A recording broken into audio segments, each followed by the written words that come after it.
La nostra posizione contiene molti miglioramenti alla proposta della Commissione che chiariscono e aggiornano il testo, promuovono certezza giuridica, evitano le duplicazioni con le leggi esistenti, stimolano l'innovazione, mantenendo però come punto fermo l'essere umano e i suoi diritti fondamentali.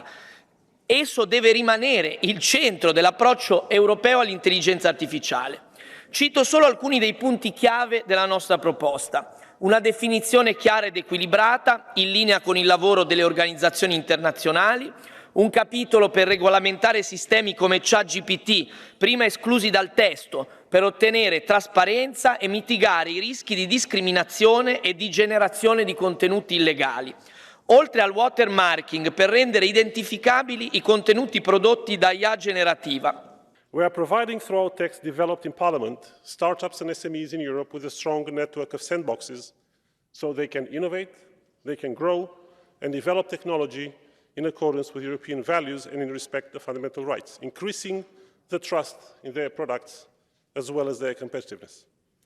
We have worked to put in place a coherent governance structure that makes sense. It is meant to ensure that we consolidate the digital single market, that member states have the proper tools and support in place for the enforcement of this regulation, that Europe has a future-proof approach to new developments in AI, and that we don't repeat some of the mistakes we've done with GDPR.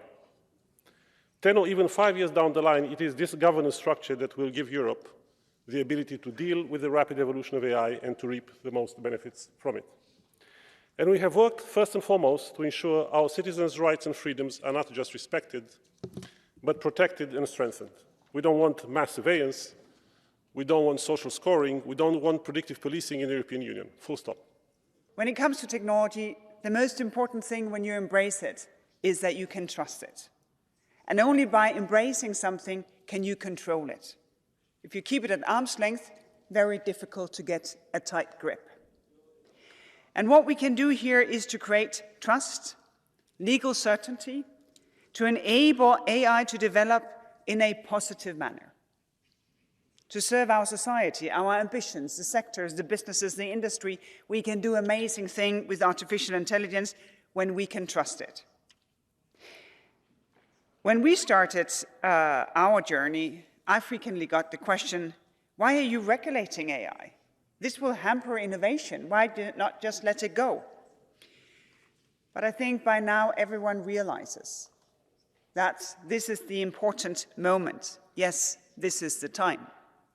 The absolute minimum that we need to offer here is transparency. It must be clear that this content has not been made by a human. And we also go one step further and ask developers of these large models to be more transparent and share their information with providers and how these systems were trained and how they were developed.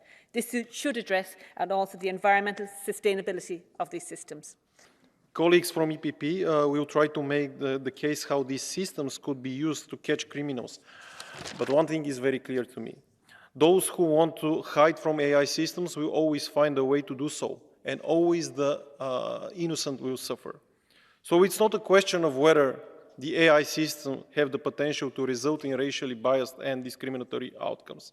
We actually know for sure that this is the case. We see this confirmation of this in the data provided of multiple NGOs. We keep seeing it during the LIBE mission to Washington, D.C., and we have heard it even from the EU High Commissioner for Human Rights. And no, AI is not dangerous only when used by autocratic governments. Naar technologie die mens en milieu vooruit helpt en risico's bij het gebruik van AI voor mensenrechten zoveel mogelijk beperken.